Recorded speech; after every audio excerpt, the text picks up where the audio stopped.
Fala aí, pessoal, seja super bem-vindo aí a mais um reação aqui, né, de Texto e Contexto, Cinemoteca em Análise. Hoje eu venho conversar com vocês todo descabelado, todo desarrumado, mas para não deixar de fazer essas reações, tá? Para interagir também aí com a apresentação do Vitor, tá?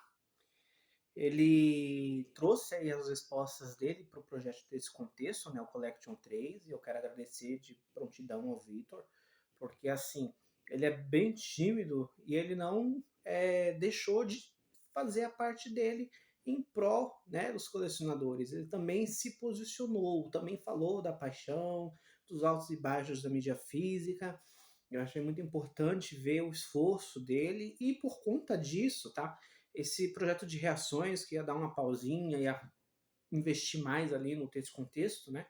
Eu não iria gravar, mas decidi gravar para prestigiar o amigo aí que não deixou de, mesmo com a correria dele que é muito mais intensa que a minha, né, de vir até a gente para poder compartilhar ali um pouquinho sobre o amor dele, sobre a paixão dele pela mídia física, tá? Então, pessoal, texto, contexto e coração. Perguntamos ao Vitor, número 1 aí, ó. Você se lembra qual foi o seu primeiro contato com a mídia física? O Vitor responde o seguinte: em uma locadora de VHS, no início dos anos 2000, eu fiz amizade com os filhos do dono, privilégio, hein? Que trabalhavam lá. E sempre que ia lá, ficava encantado com tudo: as capas, encartes, e amava ler as sinopses. E acho que todos nós, né? Gostávamos daquela sensação de na prateleira poder tocar na mídia ali, fosse o VHS, o DVD e até o Blu-ray, que foi o último formato, né? Na época de auge ali das locadoras, tudo que a gente tocava ali era mágico, né? Muitas vezes via filmes lá mesmo com eles. E eu me lembro que algumas locadoras tinham um espaço ali para apresentar os lançamentos, né? Não era todas, mas algumas tinham. E o pessoal sentava mesmo para assistir, para ver os trailers, né? Infelizmente é um tempo que não volta, mas a gente vê aí a mídia física ganhando mais fôlego com essa geração Z, que é super importante. Seguimos. Pergunta de número 2. Qual o item mais importante da sua coleção e por quê? E o Victor responde o seguinte: meu DVD do filme Tomb Raider, A Origem da Vida. Foi o meu primeiro DVD e tenho até hoje.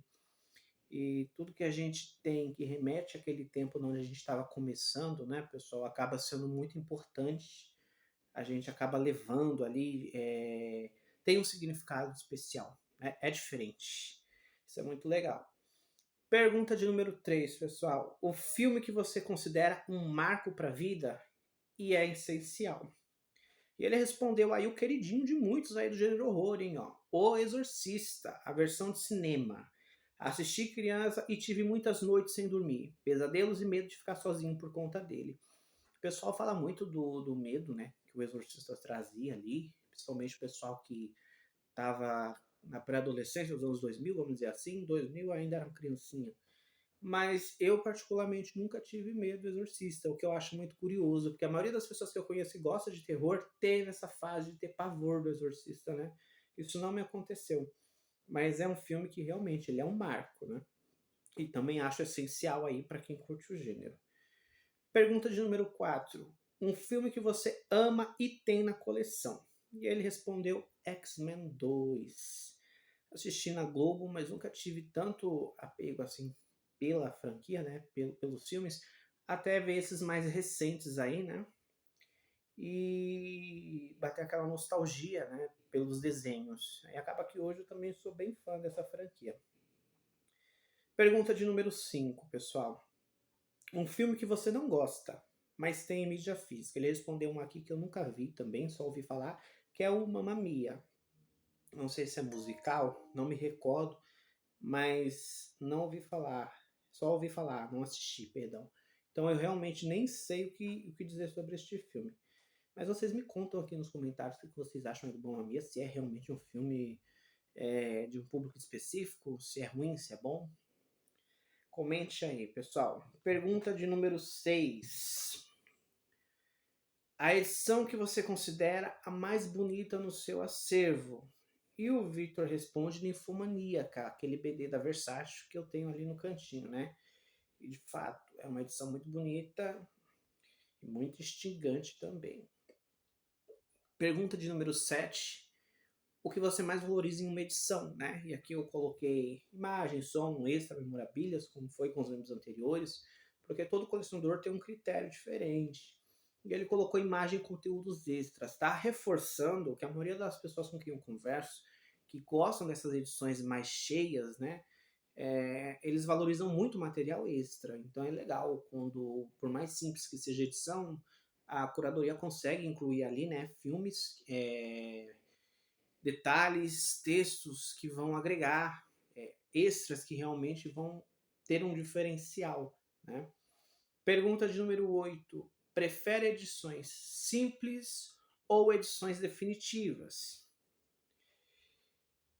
E o Victor responde: gosto das edições, sem preferências. Então esse, o que vier para ele é lucro. Muito bom, né? Porque assim ninguém se decepciona.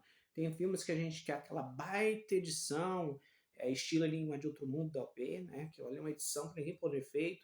E tem filme que a gente aceita só o disco e a luva, né? Tá, ó, estojo com luva, ótimo. Pergunta de número 9. Um filme que marcou sua infância, né? E acredite, pessoal, também marcou minha infância, mas eu nunca fui muito fã, que é o Martelo de Vulcano. Se eu não me engano, esse filme se encaixa como o último episódio da série da Ilha Rá-Tim-Bum, né? Passava ali na TV Cultura. Inclusive, procurei um tempo atrás para comprar, porque eu estava podendo, né? Agora nem tanto.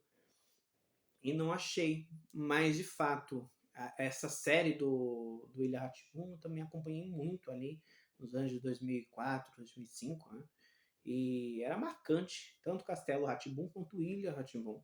E o vilão adorava ele, né? Demorei para entender a mitologia em torno dele. E aí, o final da série, se não me engano, foi esse filme, onde eles fazem todo o fechamento do arco dos personagens ali. E muito legal. Significa que ele teve uma infância divertida. Pergunta de número 10 é a seguinte: uma franquia que você adora? E ele colocou só uma X-Men, né? Acho que já tinha ficado claro aqui. Pergunta de número 11. Qual a importância da mídia física dentro da sua concepção de arte? E ele responde o seguinte: importantíssimas. Porque não estamos valorizando uma coisa, mas sim uma gama de trabalhos que envolve artes, visuais demonstrativas, escritas e fotografias, né? É todo englobado ali que a mídia física vem somando, né? Dentro daquele disco ali, dentro de um estojo, uma luva, sempre tem alguma coisa que vai trazer mais informação, de fato.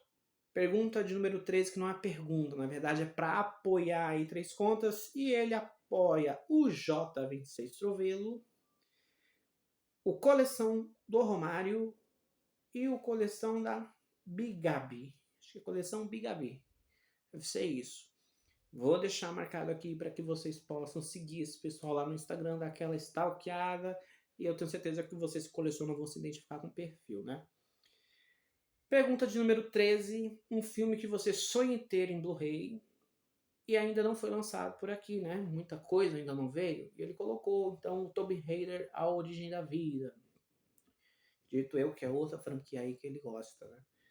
E para encerrar, pessoal, 14, o texto e contexto sobre o mercado e incentivo aos colecionadores, tá? O Victor diz o seguinte: o colecionismo não é apenas ter, é apreciar, viver uma nostalgia, poder relembrar da memória afetiva em que os filmes não venham de maneira tão fácil, onde a qualidade contava mais que a quantidade para lucrar grandes empresas, onde se vivia toda a experiência de se assistir, né? Os filmes, eles por muito tempo foram o auge do lucro no que refere à mídia física ali, e aí a gente tinha de tudo. Infelizmente hoje a gente já não tem de tudo, o mercado é muito mais escasso, né? Muita coisa que a gente queria, sem as majors a gente não pode ter, mas a importância desse contexto da mídia física para o colecionador é justamente a resistência dele às dificuldades do nosso mercado. E saber que a gente tem esse poder de apoiar, de engajar para o bem, de fazer projetos que de alguma forma vão agregar, vão trazer mais unidade, vão de alguma forma também mostrar ali o que o colecionador espera, o que ele deseja, o que ele almeja, e ajudar muitas das vezes o lojista ou o distribuidor a encaixar ali muitas das vezes o que o colecionador anseia ter em mãos. Enfim, é uma luta constante para que a mídia física hoje ela consiga ser ainda mais valorizada do que ela foi em tempos que ela era tão lucrativa, né? Que ela seja parte da nossa cultura, porque isso é essencial. E é isso aí, pessoal. Muito obrigado. Desculpem qualquer erro aqui, porque esse contexto ele está sendo feito especialmente aqui pro Vitor, tá? Como eu falei, a ideia era dar uma pausa nas reações por diversas questões, né? E também porque assim o projeto no Instagram ele vem tendo muito sucesso e isso já me deixa muito feliz. Mas para gravar é meio complicado, é difícil por causa da correria, a falta de tempo e por aí vai. Então assim, eu não poderia deixar de reagir aí às respostas do Vitor, tá? Que com tanto bom grado venceu a timidez, a inibição e veio para poder participar então desse projeto, desse contexto. Fica aqui o meu carinho, meu abraço para vocês. Até o nosso próximo reagindo aí ou até o nosso próximo texto contexto. Valeu!